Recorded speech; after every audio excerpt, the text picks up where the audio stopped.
Before manifest destiny, before wagon trains and gold rushes and iron rails carved paths across the West, there was a river and two men, carrying the hopes of a young republic on their shoulders, set out to follow it into the heart of a continent no white American had fully mapped. Their names were Meriwether Lewis and William Clark, soldiers, scientists, diplomats, and explorers. But they were also something more rare, observers with open eyes, willing to learn from the people and the land as they went. Tasked by President Thomas Jefferson to chart the vast unknown after the Louisiana Purchase, their mission was part science experiment, part empire building, and part survival tale. What unfolded was one of the most daring expeditions in American history, an 8,000-mile odyssey through uncharted terrain, where every bend in the river might bring revelations, danger, or a thrilling concoction of both. This is not the story of just a journey. It is the story of how a nation began to understand the true scale of the world it had just inherited, and the adventures that awaited them along the trail. For Footprints of the Frontier, this is the tale of the Lewis and Clark expedition and their epic feats of discovery.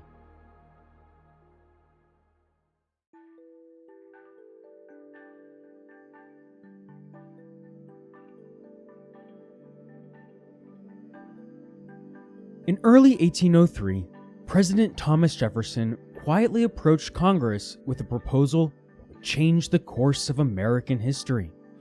He requested $2,500, not a grand sum even at the time, to fund an exploratory mission to the Pacific Ocean. On the surface, the stated goal was simple: open up new trade opportunities. But Jefferson's true intentions stretched far beyond commerce. His vision was expansive and bold. He wanted the United States to one day span from coast to coast. This low-key request was the seed of what would become the Lewis and Clark expedition. Jefferson handpicked Meriwether Lewis and tasked him with leading the mission, later joined by William Clark. Their job was multifaceted. They weren't just supposed to blaze a trail westward. They were instructed to document the land's geography, climate, wildlife, and plant life. They were to engage with native tribes, gather information on natural resources, and look for routes that might one day support trade and settlement. Jefferson also hoped the expedition might pave the way for a lasting American presence in a region not yet under U.S. control. Jefferson's confidential message to Congress on January 18, 1803, laid out not only the justification for the journey, but his broader thinking about America's future relationship with native nations. He observed that many tribes were growing increasingly resistant to selling their lands, even though the U.S. had been acquiring territory through what was technically voluntary agreements. As the population of settlers expanded, Jefferson argued that peaceful expansion would depend on two things: encouraging native people to shift from hunting to farming, and increasing access to American trade goods through a network of trading posts. His strategy was clear. If native communities adopted agriculture and settled lifestyles, they would need less land. And if trading posts supplied them with useful goods, tools, household items, comforts, they might be more inclined to trade away land that was otherwise unused for hunting. This shift, Jefferson believed, would nudge them closer to American-style society and make them more open to assimilation. In his view, this wasn't just a benefit for the U.S. It was a path to what he called their, quote, greatest good. Jefferson also saw an opportunity in the Missouri River, a route less traveled but ripe with commercial potential. He described the lands along the Missouri as home to many indigenous nations with established fur trading networks, mostly tied to European interests. Jefferson believed that American traders could compete if they had better access. He envisioned a future where goods traveled by water from the Pacific coast to the Atlantic, using a combination of rivers and overland routes. This mission, Jefferson suggested, could be carried out by a small team of soldiers who would chart the route, meet with tribes, and open up dialogue about trade. He was careful with his wording. Jefferson knew this plan, though exploratory in nature, might stir up trouble if viewed as an aggressive land grab. By framing it as a scientific and commercial endeavor, he hoped to avoid suspicion from foreign governments, especially France and Spain, who at this time still had territorial claims in the West. In short, the $2,500 Jefferson asked for was a cover. Behind it was a far-reaching plan to stretch the reach of the young American Republic, to map a continent, and to subtly assert U.S. influence deep into lands not yet its own. With this move, Jefferson was laying the groundwork for an empire. In the decades before the Lewis and Clark expedition ever even took shape, Thomas Jefferson had already been dreaming about what lay beyond the Mississippi River. As early as the 1780s, while serving as minister to France, Jefferson met with the explorer John Ledyard to discuss plans for reaching the Pacific Northwest.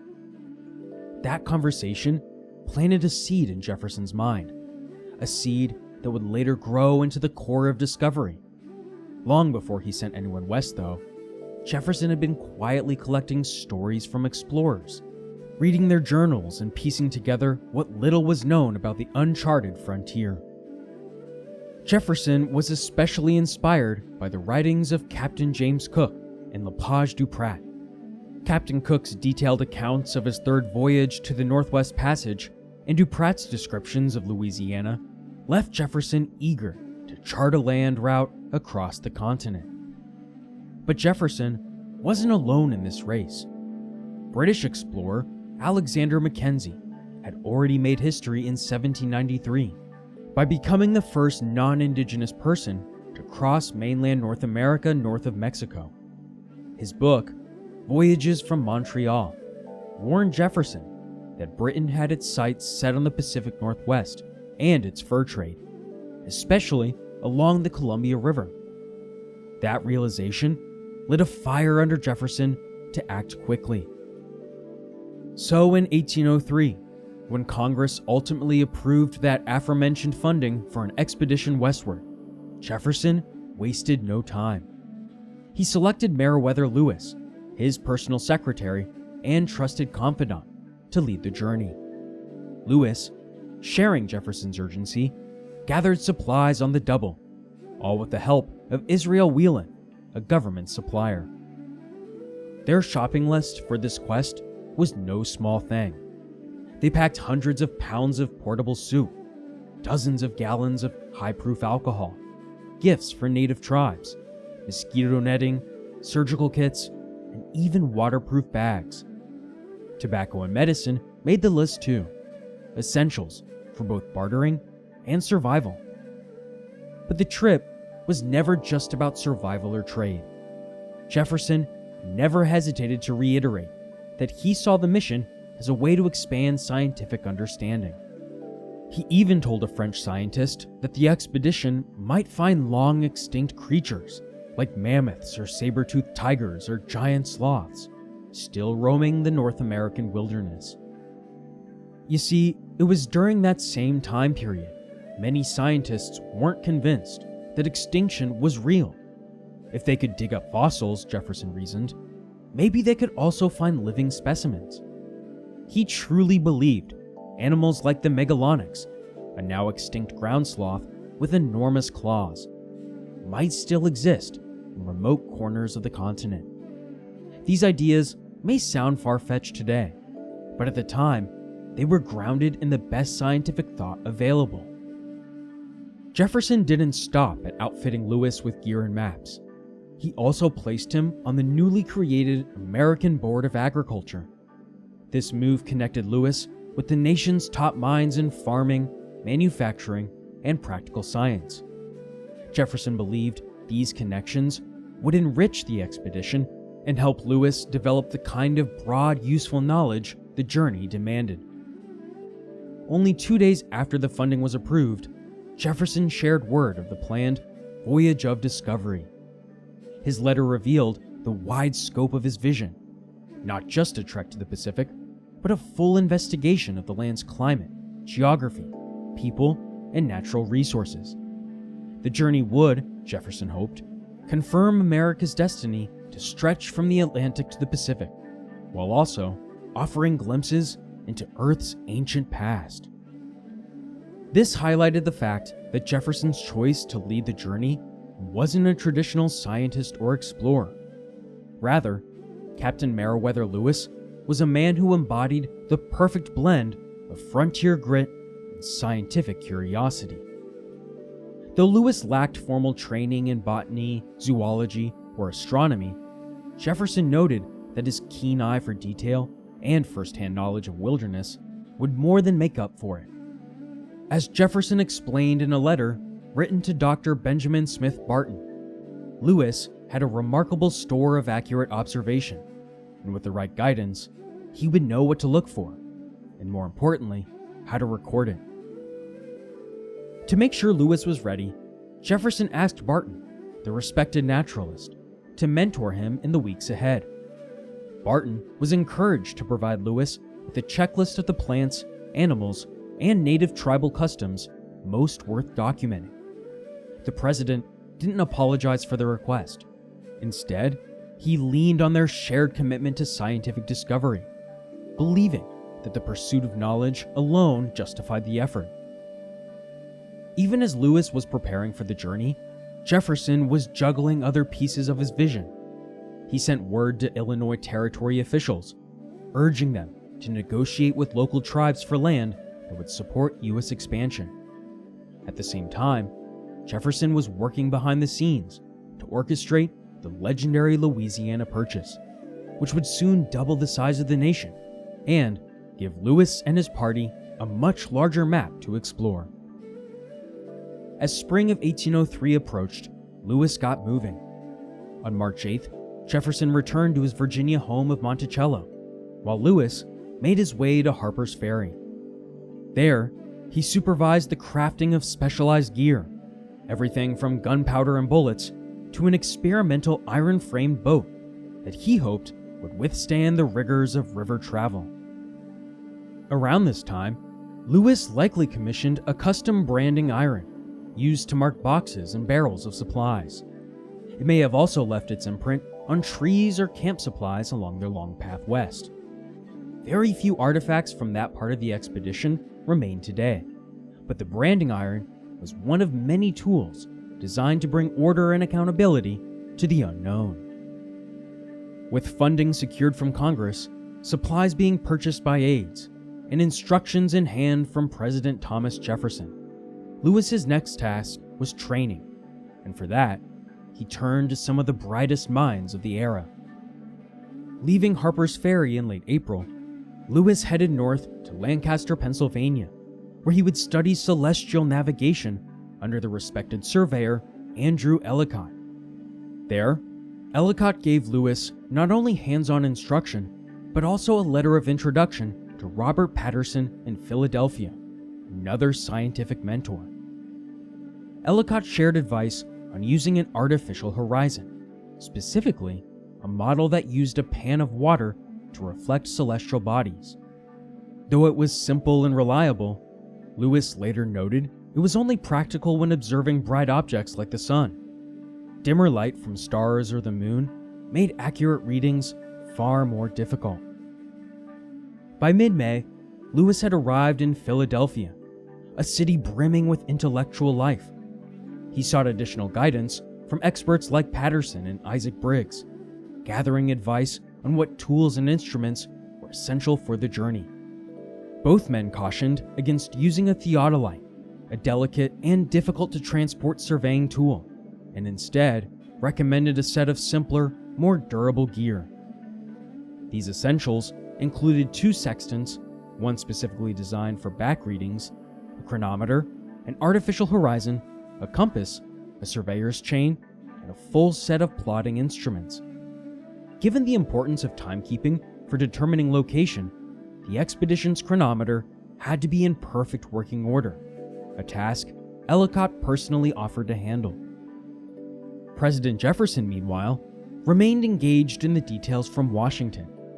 In a letter dated May 16th, he clarified some confusion about the instrument list, assuring Lewis that he was responsible for gathering what was needed and should trust the judgment of both Patterson and Ellicott. During his 3-week stay in Philadelphia, Lewis continued to refine his plans and stockpile equipment. He bought a wide range of supplies, from additional scientific gear to trade goods for native tribes, and even picked up a pair of flintlock pocket pistols from merchant Robert Barnhill. These pocket pistols, featuring hidden triggers, were designed for quick access and less chance of snagging when drawn. They were compact, powerful, and discreet, ideal for a journey filled with unknown dangers. At the same time, Lewis continued gathering knowledge from leading thinkers in medicine, botany, and anthropology. He dined with old friends like Mahlon Dickerson, worked closely with Patterson, and accepted additional guidance from Dr. Barton. Notably, one Dr. Benjamin Rush had provided him with questions aimed at better understanding Native American life, including their customs, spiritual beliefs, and health practices. This would prove integral down the road. Dr. Rush also provided a set of practical health guidelines for the explorers themselves. These weren't just casual suggestions either. They were a carefully crafted list of medical advice, tailored to help Lewis and his men endure the hardships of a long and dangerous journey across rugged terrain and into unknown territory. With disease and death lurking in the shadows, abiding by a strict medical protocol was of utmost importance.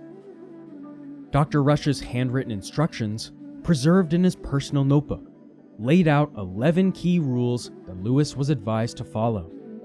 The heart of Rush's message was prevention.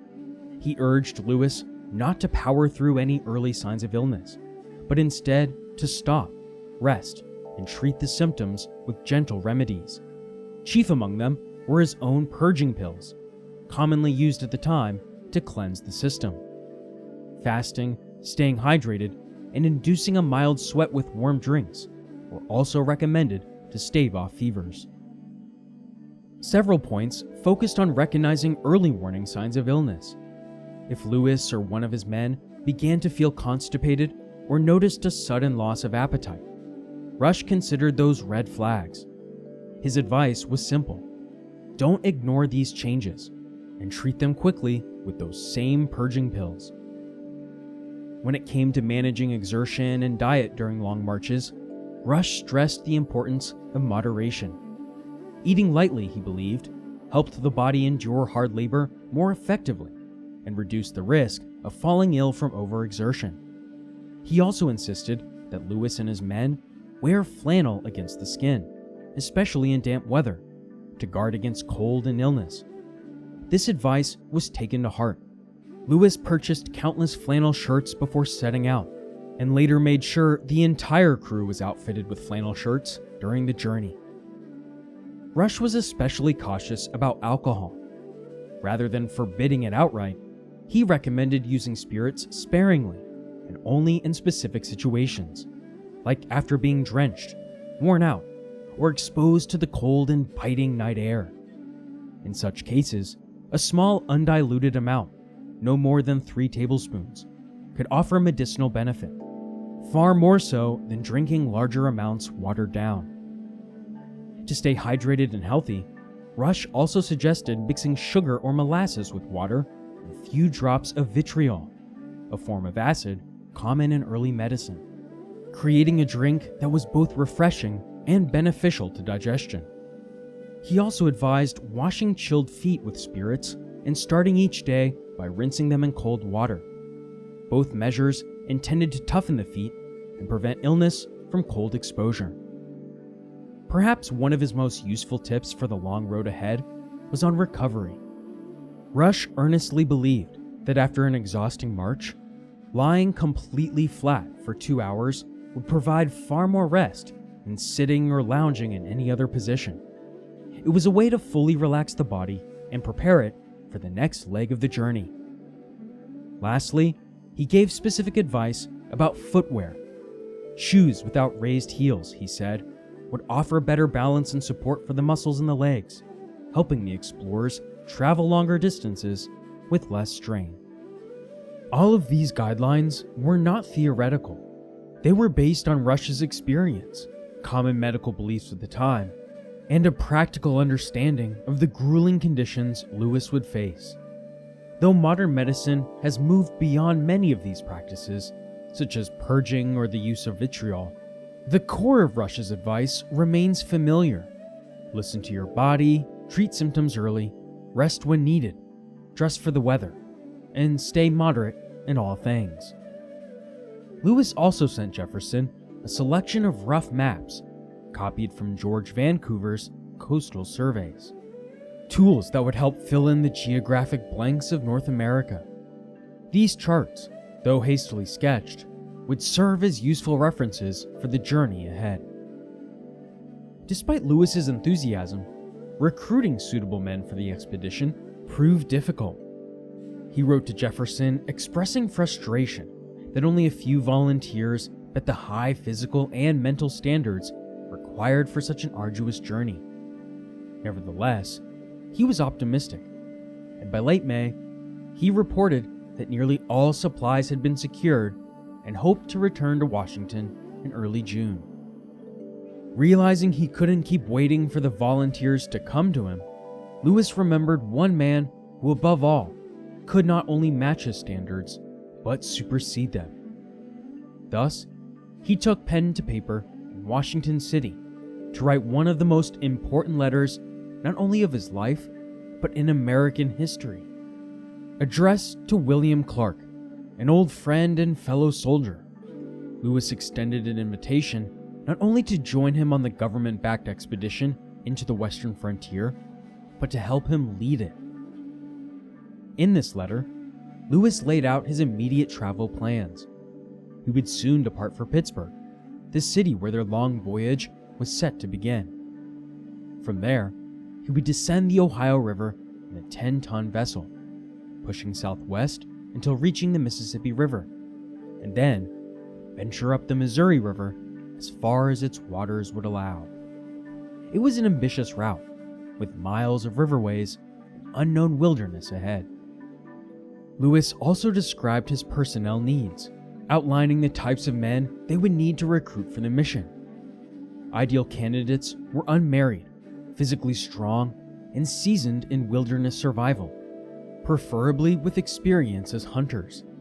He planned to stop at outposts like Fort Massac and Kaskaskia, hoping to find soldiers tough enough to face months of rugged travel, uncertain conditions, and high risk. But he also asked Clark to keep an eye out as well. If any suitable young men in Clark's neighborhood met the criteria, Lewis wanted their names. As a recruitment incentive, Lewis noted that all recruits would be promised a set of generous benefits. This included 6 months of advance pay, the option to leave the service after the journey's completion, and a land grant equal to what had been given to veterans of the Revolutionary War. These perks were meant to attract quality men and reward their service in what was expected to be one of the most challenging undertakings in American history. However, buried within Lewis's letter was a far more secretive mission, one that he asked Clark to keep strictly confidential. The United States government, Lewis revealed, believed it was on the verge of acquiring the vast territory drained by the Mississippi River and its tributaries, including the Missouri.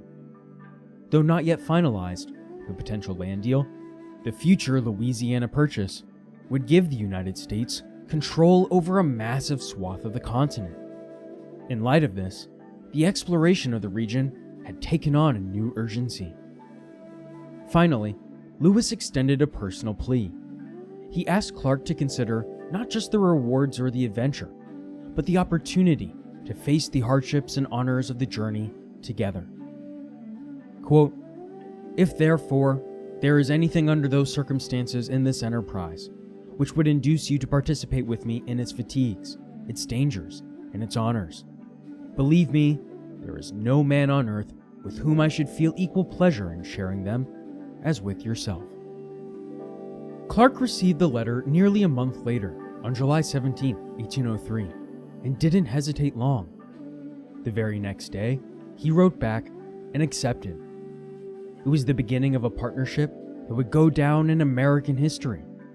Two men leading a hand-picked crew into the uncharted West, driven by science, exploration, and a vision of what their young country could one day become. William Clark had no other choice but to accept. On June 20th, 1803, President Thomas Jefferson finalized a document that would shape one of the most important expeditions in American history. Addressed to Meriwether Lewis, this detailed set of instructions laid out the exact expectations, goals, and safety considerations. Lewis was expected to chart his course with care.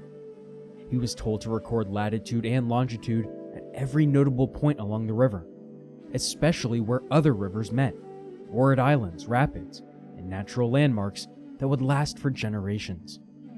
Jefferson wanted a map that could be trusted and used again, so Lewis was instructed to use everything from his compasses and log lines to celestial observations to get it exactly right. But remember, the journey wasn't just about land and water, it was about the people too. Jefferson urged Lewis to learn as much as he could about the Native American tribes who he would encounter. What were their names? How many people lived in each group? What did they wear, eat, and believe? What languages did they speak? And what diseases affected them? Jefferson also wanted insight into their laws, customs, and potential for trade. Understanding the tribes would not only help future diplomacy, it would also serve Jefferson's broader vision of expanding American influence through peaceful engagement. In that spirit, Jefferson advised Lewis to treat all native peoples with respect and friendliness.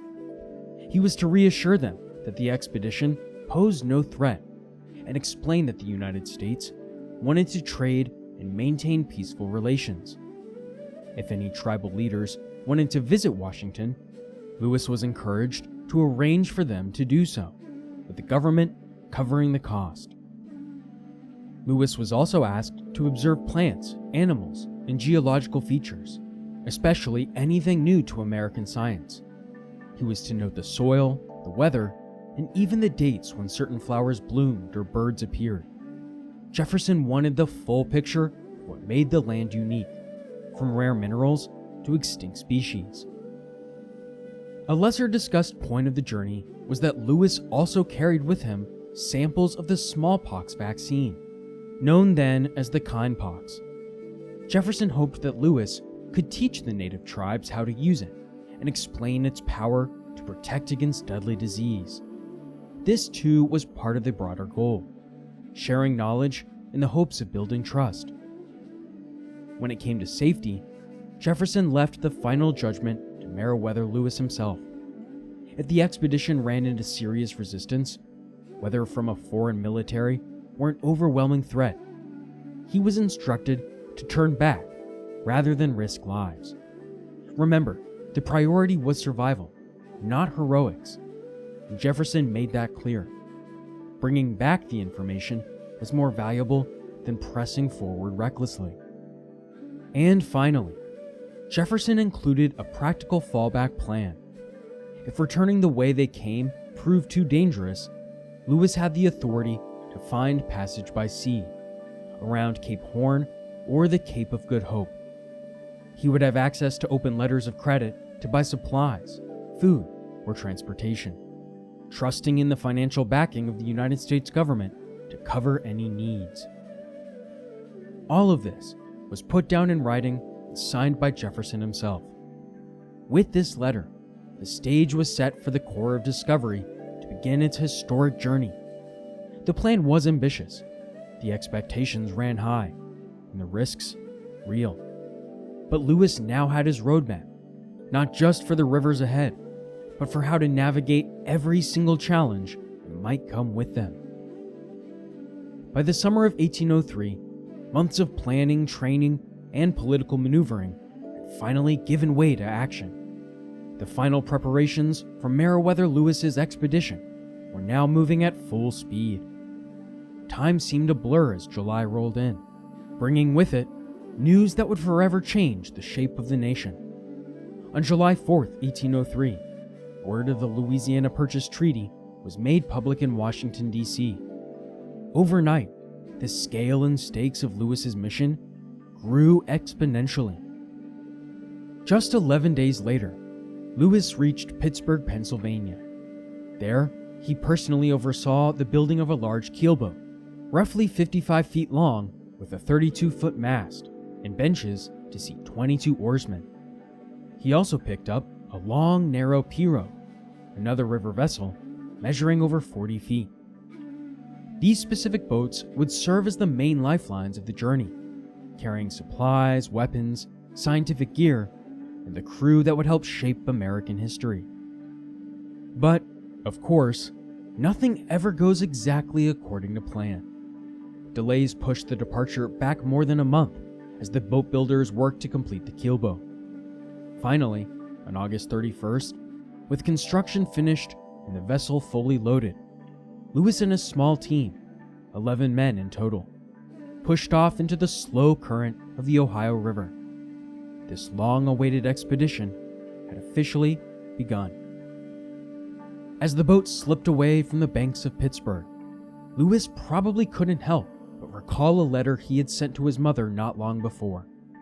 In it, he had tried to ease her worries, writing with confidence about his plans.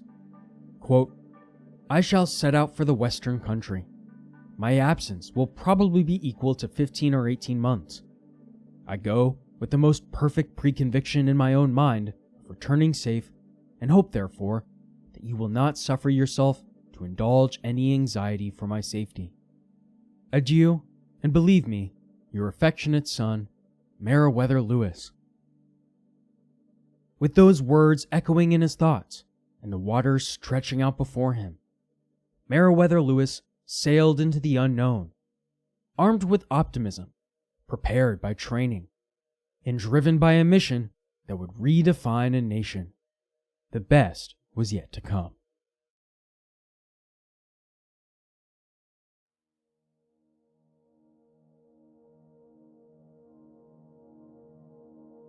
By September 1st, 1803, Meriwether Lewis began writing what would eventually become one of the most significant first-hand records of American exploration, the Journals of the Lewis and Clark Expedition.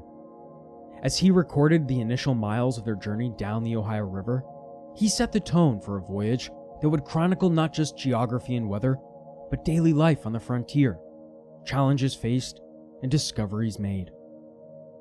On October 15th, after weeks of solo preparation and river travel, Lewis finally reunited with William Clark in Clarksville, Indiana Territory. Clark wasn't alone. He brought along York, his enslaved assistant, that would play a key role in their journey ahead. Over the following 2 weeks, the two leaders carefully selected 9 skilled civilians from a pool of eager volunteers. Strength, wilderness experience, and the ability to handle hardship were critical qualities for any man hoping to join this dangerous venture. Meanwhile, the political landscape back in Washington also shifted dramatically. On October 20th, the U.S. Senate officially ratified the Louisiana Purchase Treaty, solidifying the nation's acquisition of a vast expanse of land west of the Mississippi River. That landmark moment gave new urgency and importance to Lewis and Clark's mission. They were now exploring recently acquired American territory. By mid-November, the Corps of Discovery reached the point where the Ohio and Mississippi rivers met. While encamped there, Lewis and Clark used the opportunity to sharpen their navigational skills, practicing how to calculate their position using surveying tools to determine latitude and longitude, essential for accurate mapping of the terrain ahead. On November 28th, the expedition pulled into the frontier town of Kaskaskia, Illinois, home to the U.S. Army post. There, they recruited more soldiers to round out their team. This included John Ordway, a soldier whose immensely detailed diary would provide the missing information from the journaling of Lewis and Clark themselves. A little over a week later, on December 6th, Lewis rode on horseback to St. Louis, located just across the Mississippi River, to gather additional equipment and provisions in preparation for winter. The star charts were specifically in need of updating. Back on the Illinois side, Clark arrived at their planned winter headquarters on December 12th. The very next day, construction began on Camp Du Bois, a fortified outpost that would serve as their base until spring. It was strategically positioned just north of St. Louis, placing them near both the American and French-controlled regions during the final days of a major political transition. That transition came to a head on December 20th, when France officially transferred ownership of the Louisiana Territory to the United States. 10 days later, America took full possession, and with that, the stage was fully set. Lewis and Clark weren't just heading into uncharted wilderness.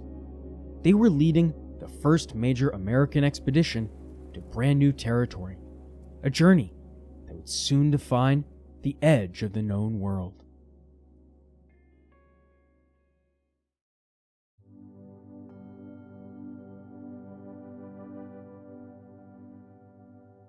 In the early days of 1804, Camp Du Bois, headquarters for the Corps of Discovery, neared completion.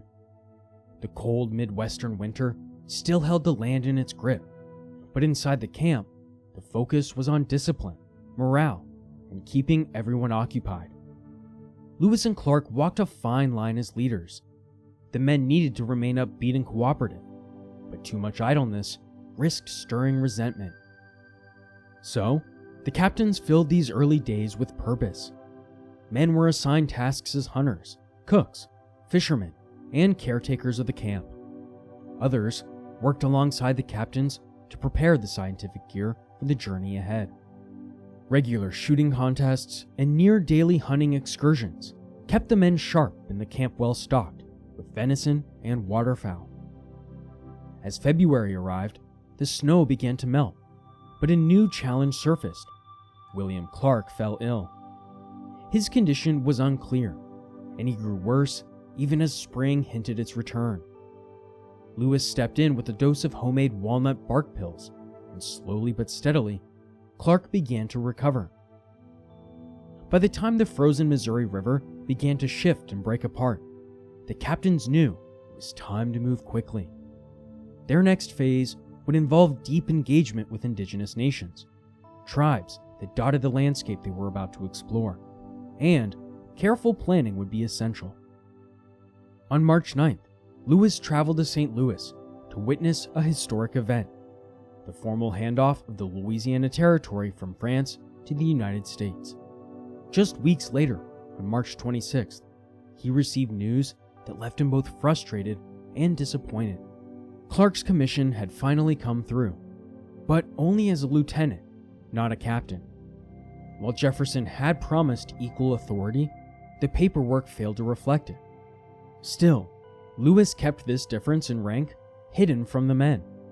On the trail, both captains would lead together. At the end of March, tensions flared within the Corps. Privates John Shields and John Coulter, two capable men who would later prove essential to the expedition, got into a heated fight with Sergeant Ordway and even threatened his life. The incident nearly led to charges of mutiny, but after expressing deep remorse, both men were forgiven. Just days later, on March 31st, Lewis and Clark held a formal ceremony inducting 25 handpicked men into the Corps of Discovery. 5 others were designated to return with the keelboat the next spring, after the expedition had crossed into unknown terrain beyond the Rocky Mountains. April brought forth both celebration and urgency. Lewis and Clark took a canoe to St. Louis, where they attended a dinner and a ball in their honor. It was a brief moment of civility before they headed back into the wild. Then, on May 14, 1804, the Corps of Discovery finally set off again. Under Clark's command, over 40 men, pushed off from Camp Dubois and began rowing up the Missouri River. In mid-May, the Corps of Discovery reached the river town of St. Charles, Missouri, where they paused to wait for Captain Meriwether Lewis to rejoin them from St. Louis. While they waited, discipline issues emerged. On May 17th, Private Collins, Hall, and Warner were court-martialed for going absent without leave. Collins faced additional charges and was sentenced to 50 lashes. Hall and Warner were also found guilty, but had their punishment suspended. Lewis finally departed St. Louis on May 20th, traveling with Army officer Amos Stoddard, key traders, and other prominent citizens. A fierce thunderstorm forced the group to take shelter in a small cabin before pressing onward. The next afternoon, May 21st, the Corps of Discovery officially launched its westward journey from St. Charles. With a ceremonial blast from the swivel gun and 3 hearty cheers, the expedition pushed off through heavy winds, limiting their progress to just over 3 miles. That night, storms continued to batter their camp along the North Shore. You see, the Corps was traveling in one 55-foot keelboat and 2 pirogues, carrying supplies and scientific instruments essential for their mission. Despite occasionally helpful winds, the Missouri River's current was strong and unrelenting. The men made headway mostly by rowing or hauling the boats with ropes along the bank. A few days later, on May 25th, they passed Le Charette, the final outpost of Euro-American settlement on the river. By June 26th, the Corps reached Caw Point, where the Kansas River meets the Missouri in what is now Kansas City. Fearing potential conflict with the nearby Kansas people, they fortified their position but faced no attacks. The crew took this opportunity to rest, patch up the boats, and prepare for the long miles ahead. However, not all went smoothly. Just a few days later, on June 29th, Private Collins was caught stealing whiskey while on duty and was sentenced to receive a brutal 100 lashes. Private Hall, who decided to drink with him, was also punished with 50 lashes of his own. Nevertheless, July 4th was honored with a special naming. Lewis and Clark christened a creek near modern-day Atchison, Kansas as, quote, Independence Creek. Just a week later, on July 11th, they crossed into present-day Nebraska. That same night, Private Willard was discovered asleep during his watch, a serious offense that could have jeopardized the entire camp. He was also sentenced to 100 lashes, administered in 4 rounds of 25. By July 21st, the expedition reached the mouth of Nebraska's Platte River, some 640 miles from their starting point in St. Louis. On July 30th, the Corps made camp on a bluff they called Council Bluff, near what is now Fort Calhoun. There, on August 3rd, they held their first formal meeting with Native leaders, sitting down with chiefs from the Otto and Missouri tribes. Though the tribes hoped for firearms, Lewis and Clark came bearing medals and flags and words of peace. The initial diplomatic effort, while imperfect, marked the beginning of many such encounters. Not long after this, on August 4th, one Private Moses Reed deserted the expedition. The captains issued orders to bring him back, dead or alive. He was caught by August 18th and severely punished. Reed was forced to endure running the gauntlet, a brutal flogging ritual, and was formally expelled from the Corps. However, with survival outside the group unlikely, he was allowed to stay with them through the winter. The Corps also suffered its first and only fatality on August 20th, when Sergeant Charles Floyd died from what was likely a burst appendix. He was buried with full honors on a hill along the Missouri that now bears his name. Soon after, the men held an informal vote to fill Floyd's position. Private Patrick Gass was chosen as the new sergeant. And that same week, the Corps' youngest member, George Shannon, went missing while searching for stolen horses. Luckily, he was found alive not long after. On August 27th, the expedition set up camp near the mouth of the James River, within Yankton Sioux territory. A few days later, on August 30th, Lewis and Clark met with Yankton leaders. As with earlier tribes, the Sioux hoped to receive rifles and alcohol, items the captains did not provide. Instead, they invited the Yankton chiefs to visit President Jefferson in Washington, hoping to establish trust and set the tone for future negotiations. In early September of 1804, the Corps of Discovery faced a moment of relief when Private George Shannon, who had been missing for over 2 weeks now, was finally found along the banks of the Missouri River. Starving and out of ammunition, Shannon had survived an exhausting 16-day ordeal. His safe return was a much-needed morale boost as the expedition continued deeper into unfamiliar territory, and the disappearances ratcheting up. By September 20th, the Corps had pushed nearly 1,300 miles upstream from their original departure point, reaching the area known as Big Bend in what's now central South Dakota. Just days later, on September 25th, the group encountered its first serious diplomatic crisis. A tense standoff with a band of Lakota Sioux near present-day Pierre nearly erupted into violence. But thanks to the measured words of Black Buffalo, the elder chief among the Lakota, tensions cooled and bloodshed was narrowly avoided. In October, internal challenges surfaced yet again. On the 13th, Private Newman was found guilty of speaking out against the leadership. This was a serious offense that resulted in his expulsion from the Corps. Like Private Reed before him, Newman was allowed to stay with the group until spring for safety's sake, but his standing within the team was formally stripped. The expedition eventually arrived in the lands of the Mandan people in modern-day North Dakota. Over the next several days, Lewis and Clark met with the tribal leaders of both the Mandan and Hidatsa nations. Realizing the need to settle in before the brutal northern winter, the captains selected a site across the river from the main Mandan village and began construction of their winter base. They named it Fort Mandan in honor of their hosts. A few days later, on November 4th, the Corps made a key decision that shaped the remainder of their journey. They hired Toussaint Charbonneau, a French-Canadian fur trader living among the Mandan, as an interpreter. More significantly, one of his wives, a young and pregnant Lemmy-Shoshone woman named none other than Sacagawea, was also brought on.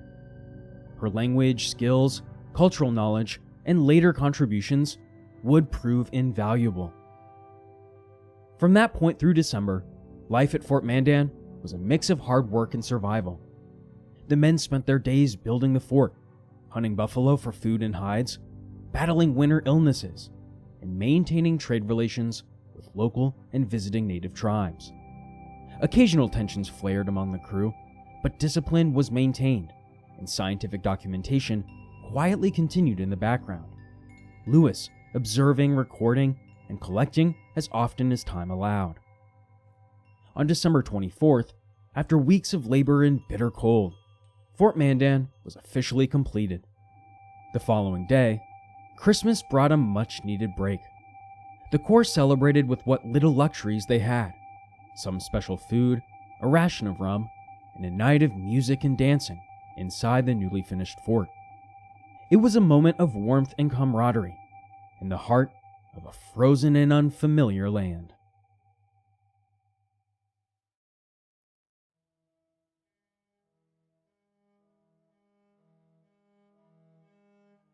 The beginning of 1805 at Fort Mandan was marked by a mix of routine survival, unexpected drama, and a renewed sense of purpose as the Corps of Discovery waited for winter to pass. The new year opened with a team focused on hunting game and drawing detailed maps of the terrain they had already covered.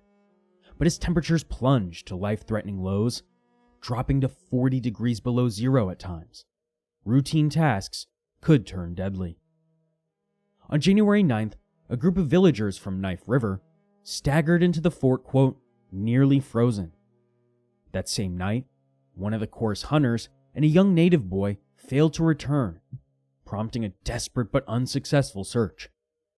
With the odds of surviving a night in that cold seeming slim, hope dwindled. Against all expectations, the boy was eventually found alive by a Mandan search party, and the missing hunter managed to find his way back on his own, somehow. Episodes like these added real danger and tension to the otherwise quiet and bitterly cold days of winter. Not all the surprises of the season came from the wilderness.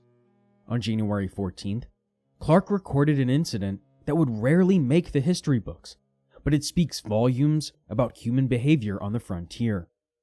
Several of the men had contracted venereal disease, likely from relationships with Mandan women. These interactions, romantic, transactional, or otherwise, added an often overlooked layer of emotional complexity and cultural friction to the expedition's story. Discipline within the ranks also kept flaring up in surprising ways.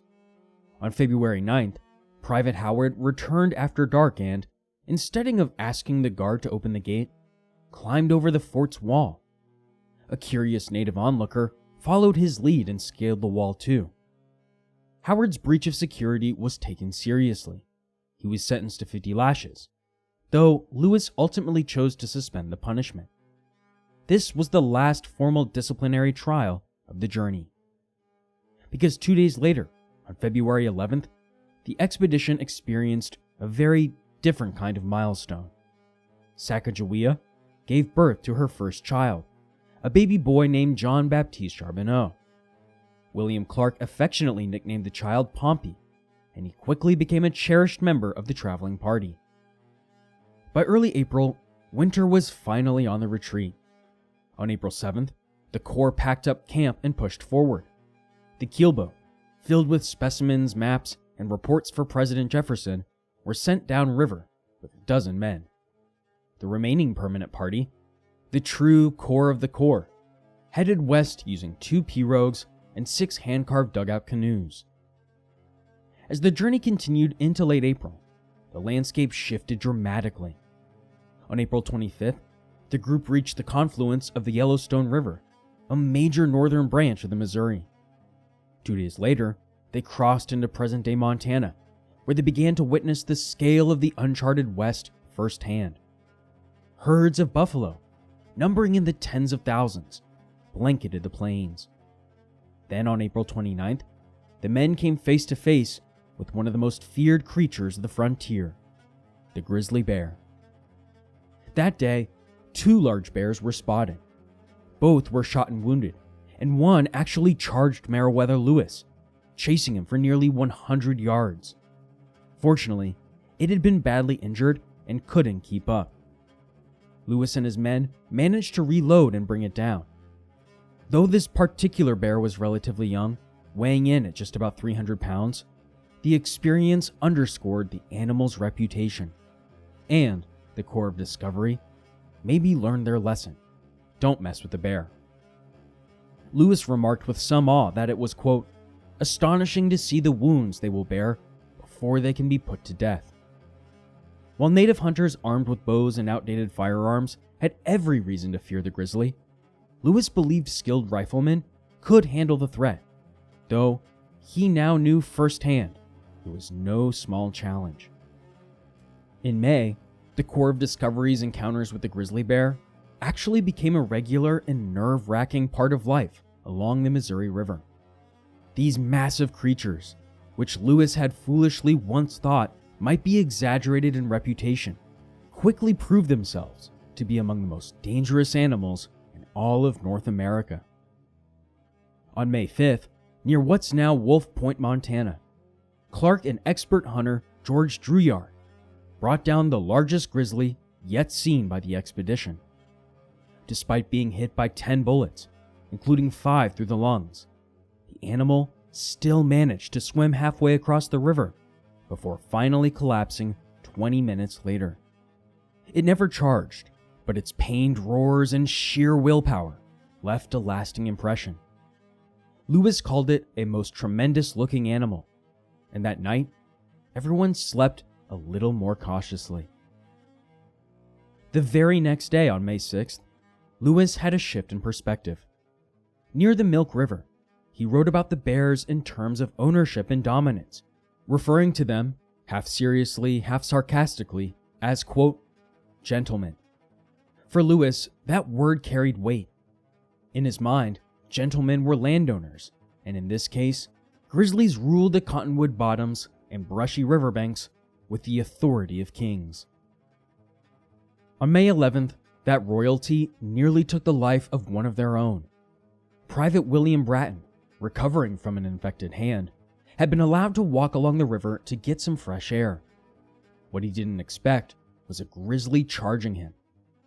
Though Bratton managed to shoot it once, the wounded animal chased him for hundreds of yards.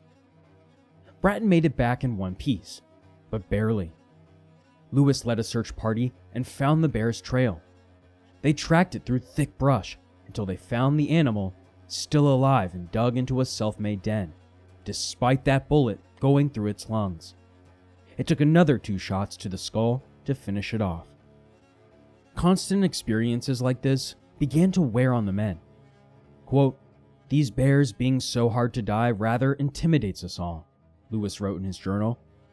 "I must confess that I do not like the gentleman and had rather fight 2 Indians than 1 bear." While bravado laced these words, Lewis's statement carried real fear. These grizzlies simply would not go down easy. And a few days later, on May 14th, the grizzlies struck again. 6 experienced hunters fired multiple rounds into a charging bear, only to have it chase each man individually as they scattered. One had to dive into the river to escape. Another jumped off a 20-foot bank. It was only when someone got a clear shot to the bear's head did the rampage finally end. When they opened up the carcass, they found 8 bullets from different directions lodged into the bear's body. That same day, nature added insult to injury. A sudden windstorm tipped one of their pirogues, dumping crucial gear, including their journals, into the river.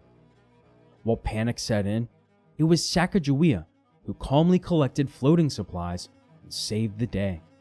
Clark praised her quick thinking, noting it in his journal as one of her many contributions to the team.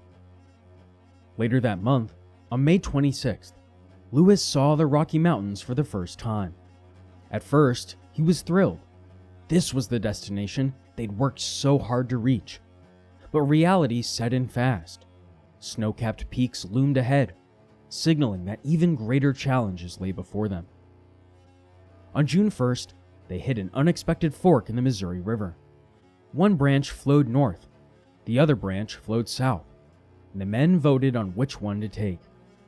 Only Lewis and Clark believed the southern route was correct, but the rest of the Corps was unsure. Yet when another vote days later brought the same result, the team just agreed to trust their leader's judgment, and it proved to be the right call. On June 13th, a scouting group led by Lewis reached the Great Falls of the Missouri, proof that they were still on the right path. From there, however, the going got tougher. The falls couldn't be navigated by water, so the team had to carry all their gear 18 miles across rugged terrain.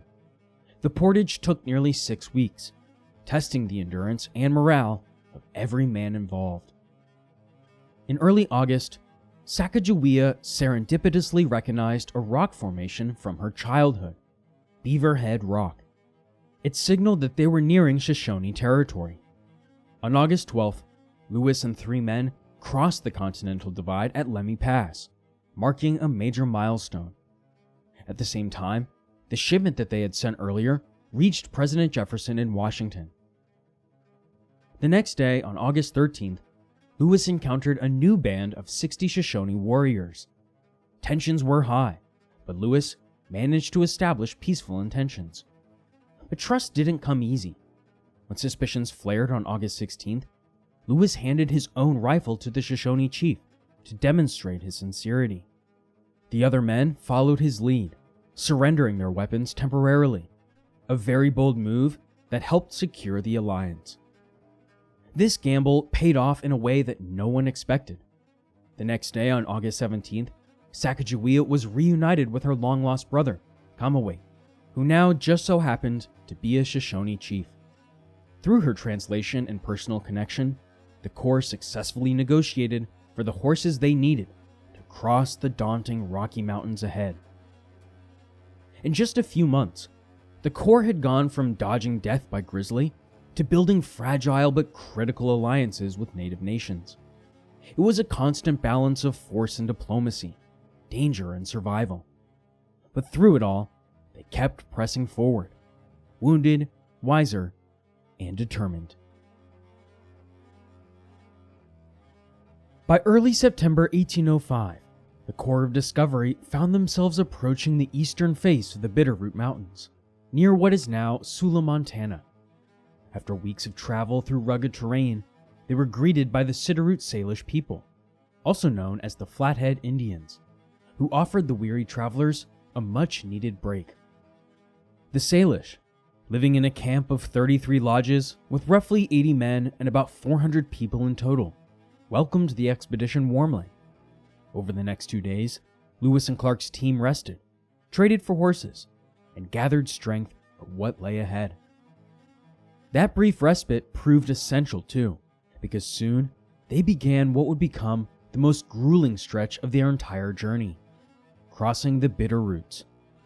Setting out from Traveler's Rest, near present-day Lolo, Montana, the Corps plunged into an unforgiving mountain range. For 11 brutal days, the men slogged through deep snow, barely able to see the trail. With supplies running low and wild game scarce, they were eventually forced to slaughter and eat some of their young horses just to survive. When they finally emerged on September 22nd onto the Weippe Prairie in western Idaho, salvation came in the form of the Nez Perce. This native nation generously took in the exhausted explorers, offering them dried fish and boiled roots. But days of starvation had weakened the Corps' stomach. Nearly everyone fell sick from overeating. But by September 26th, the team had followed the Clearwater River westward and found a suitable spot, near present-day Orofino, to set up camp and begin building canoes. Recovery was slow, and progress lagged while the men regained strength. When the boats were finally ready, the expedition pushed forward again in early October. A few days later, the group crossed into present-day Washington, where the Clearwater met the Snake River near the towns now known as Lewiston and Clarkston. They followed the Snake down to the mighty Columbia River, reaching it near what's now the Tri-Cities area. From there, the Columbia bent westward, marking the modern border between Oregon and Washington. Then, on October 18th, through thick fog, Clark caught a distant glimpse of Mount Hood, proof they were nearing the ocean. By October 22nd, they had arrived at Celilo Falls, a dangerous 55-mile stretch of rapids and canyons that would test both their navigation skills and their nerves. Still, they pushed forward with determination. In early November, Clark penned an optimistic line in his journal. "Great joy in camp we are in view of the ocean." But that joy was premature. What they had seen was the wide estuary of the Columbia River, not the open sea, and they still had 20 miles to go. Just one day later, heavy waves forced them to make camp before they could push further. Another attempt on November 10th was cut short again by fierce conditions. Then, on November 12th, a violent storm rolled in. Hail, rain, and powerful winds hammered their exposed camp, sending logs crashing along the shoreline. To protect their canoes from the tumbling timber, the men buried all but one under heavy stones, and eventually they retreated inland to wait out the storm. Finally, on November 15th, the weather cleared enough for safe passage. That day, they reached the Pacific and landed on a sandy beach that they would call Station Camp. They stayed there for 10 days, hunting, bartering with the Chinook and Clatsop tribes, and exploring the surrounding coastline. On November 24th, the Corps held a vote to decide where they should spend the winter. Notably, both Sacagawea and York were given equal say in this matter, an uncommon gesture of inclusion in an era that often excluded both Indigenous women and Black Americans from decision-making. Following the advice of the local tribes, they selected a site across the river in present-day Oregon, where game was more abundant. Construction of Fort Clatsop began on December 8th near today's Astoria, and by the end of the month, the wooden fort was completed. But any sense of comfort was actually quickly washed away by the relentless Pacific Northwest rain. It poured nearly every day of their 3-month stay, soaking their clothes, supplies, and morale alike. Despite the hardships, the Corps had reached their goal.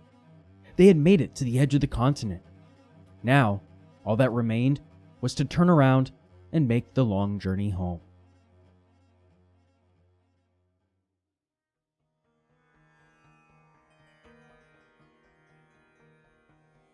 The new year of 1806 began with a burst of excitement on the Oregon coast. Just days before January rolled in, local indigenous people brought news to Fort Clatsop that a whale had washed ashore somewhere to the south. This unexpected event added a new layer of interest to the Corps of Discovery's otherwise routine winter, which they had been spending finishing the fort, celebrating the turn of the year, and continuing trade with nearby tribes. By January 10th, Captain Clark and most of his team had returned to Fort Clatsop from their visit to the whale site. While Lewis's journal gave a broad overview of the trip, it was in the accounts of Ordway and Whitehouse that some vivid extra details appeared. They mentioned that the group had brought back large jawbones and what Ordway described as black bones that he thought were rather handsome. These were almost certainly sections of baleen, long comb-like strips from the mouths of whales used to filter food from seawater. Each whale could carry hundreds of these yard-long plates, and they would have been an unusual sight for the men of the expedition. The whale's fat was even more valuable. Blubber was high in calories and offered a much-needed break from their typical lean winter diet of elk and roots. It's very likely that the whale oil rendered from this blubber was put to practical use in the oil lamps the Corps had brought along, especially during those long, dark, rainy days on the Pacific coast. Just like the rest of their journey, the Corps didn't waste an opportunity to use every resource they could get their hands on, particularly when it came to food and fuel. By March 23, 1806, the long winter at Fort Clatsop came to an end. The Corps was ready to head home, eager to retrace their steps and report their findings. Traveling back along the Columbia River, they reached the Great Falls by April 18th. Here, they hoped to purchase horses for the difficult trip back over the Rocky Mountains. The local Native Americans, however, knew just how desperate the men were and asked for higher prices. In the end, the Corps was only able to afford 4 horses. On April 28th, the expedition eventually left the Oregon Territory behind and moved east, following the Columbia until it met the Snake River in present-day southeastern Washington. Just a few days later, on May 3rd, they were hit by a late-season snowstorm, but were fortunate to reconnect with the familiar Nez Perce chief and his entourage. By May 5th, the expedition had made it to what is now Idaho and picked up the Clearwater River. However, it quickly became clear that they had begun the return journey too soon. The snowpack in the Bitterroot Mountains was still too deep to cross safely. So, on May 14th, they set up camp in what is now the Nez Perce Reservation and waited nearly a month for the snow to melt. Once conditions improved, the Corps packed up on June 10th. By June 14th, they had arrived at the edge of the Bitterroots, and with the help of 3 skilled Nez Perce guides, they managed to trim hundreds of miles off their route. On June 29th, the expedition crossed into western Montana through Lolo Pass. On July 3rd, the Corps decided to split into 2 teams to explore more land on their way back. Lewis led one group down the Missouri River, while Clark took the other down the Yellowstone. Both parties would break off into smaller detachments to survey various areas. Later that month, on July 25th, Clark reached a striking rock formation along the Yellowstone River and named it Pompey's Pillar, in honor of Sacagawea's young son. Clark carved his name and the date into the rock, a rare and lasting physical trace of the entire journey. Just a day later, on July 26th, Lewis's group ran into serious trouble. While traveling on horseback, they crossed paths with a small group of Blackfeet warriors. That evening passed without incident, but by morning, tensions escalated. 2 Blackfeet attempted to steal guns and horses, and in the ensuing skirmish, both were killed. Fearing retaliation, Lewis and his men rode hard for nearly 24 hours to get clear. Clark's group, meanwhile, had a much smoother time. On August 2nd, they reconnected with the Missouri River and entered what is now North Dakota. But on August 11th, Lewis's luck ran short. He was accidentally shot in the buttocks by one of his own men. Finally, on August 12th, the 2 parties were reunited near the mouth of the Knife River in western North Dakota. 2 days later, they were welcomed back by the Mandan and Hidatsa tribes. On August 17th, the Corps said goodbye to Charbonneau, Sacagawea, and Little Jean-Baptiste, who stayed behind with the Mandans. Clark even offered to raise the boy as his own, a sign of the deep bonds formed during the journey. Now traveling with the river current, the Corps made impressive time, covering over 70 miles a day. Their road home ended on September 23, 1806, when the Corps of Discovery finally arrived back in St. Louis. Their 8,000-mile trek had taken 2 years, 4 months, and 10 days. They had mapped vast stretches of the continent, made first contact with dozens of native nations, and returned with detailed records of plant life, animal species, and geography never before documented by Americans. Meriwether Lewis returned to Washington, D.C. on December 28th, and by the end of February, President Jefferson nominated him to serve as governor of the Upper Louisiana Territory, a new chapter not just for a man who had finished one of the most extraordinary adventures in American history, but a new chapter for the country at large.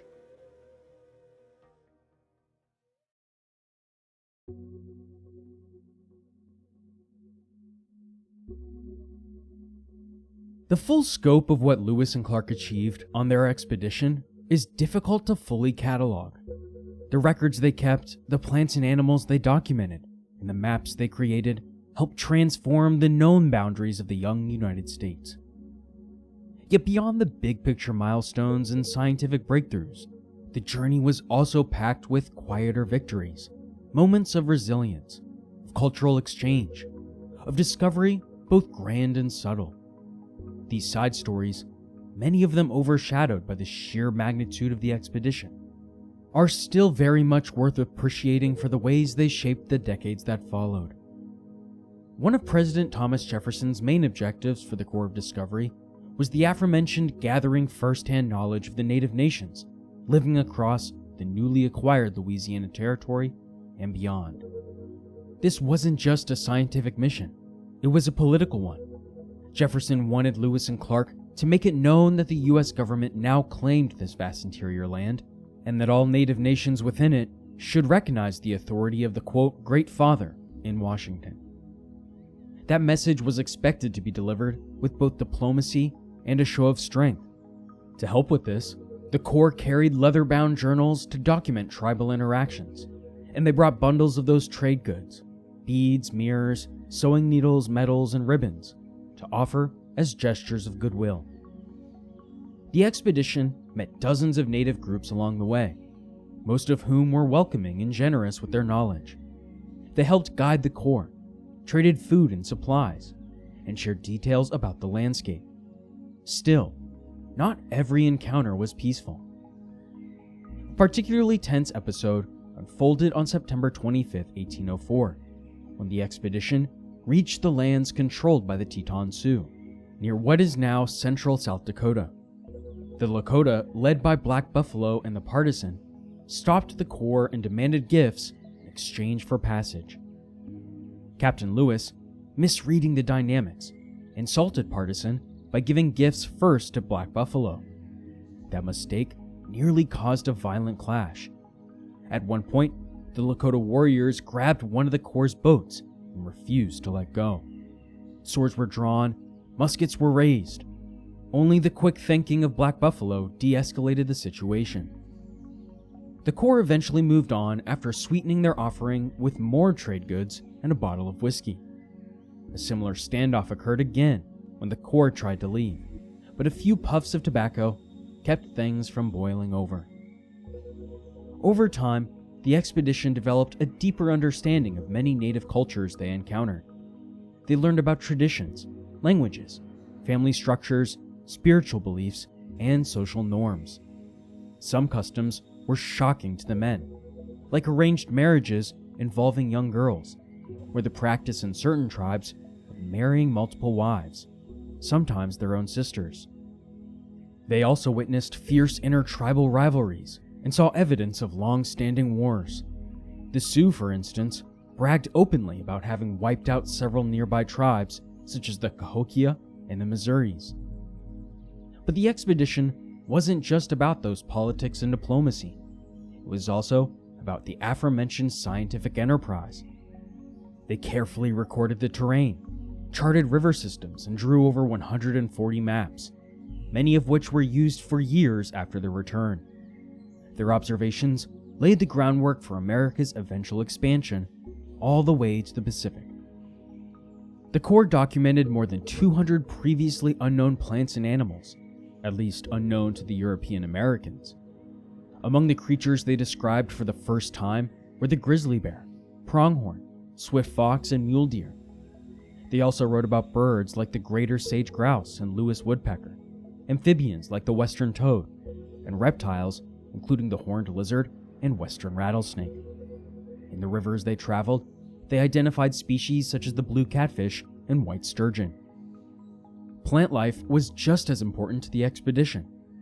Lewis gathered hundreds of botanical samples, although many were lost to flooding or other mishaps. Still, about 237 of his specimens survived and are now preserved in collections like the Philadelphia Herbarium. These include now familiar species like purple coneflower, buffalo berry, wild rose, ponderosa pine, and blue flax. The American Philosophical Society sponsored the scientific side of the expedition. Before departing, both captains received instruction in a wide range of fields: astronomy, mineralogy, ethnology, and more. By the time they returned, they had made contact with over 70 Native American tribes, taken notes on dozens of unknown regional dialects, and gathered enough data to keep scientists and scholars busy for generations. The journey's influence continued long after the Corps returned home, too. Patrick Gass, a soldier on the expedition, was the first to publish an account of the trip in 1807. In 1814, a more complete edition was edited by Nicholas Biddle and published in Philadelphia. But even then, it wasn't the full story. Only in more recent years has the complete documentation been compiled and made accessible to the public. By the time Lewis and Clark stepped off the trail in September 1806, they had traveled over 8,000 miles and changed the course of American history. What they brought back was more than just specimens and map. It was a fuller, more intricate picture of a continent alive with complexity, beauty, and contradiction. Their journey marked a moment when the boundaries of the known world stretched wide open, and their footprints left a trail not only across the soil of the American West, but deep into the collective memory of a burgeoning nation. The land, the people, the wildlife, and the unknown. All of it was now, for the first time, drawn into a single sweeping narrative of exploration. And as the wide Missouri carried them home on that final stretch, their work was far from over. Our work was far from over.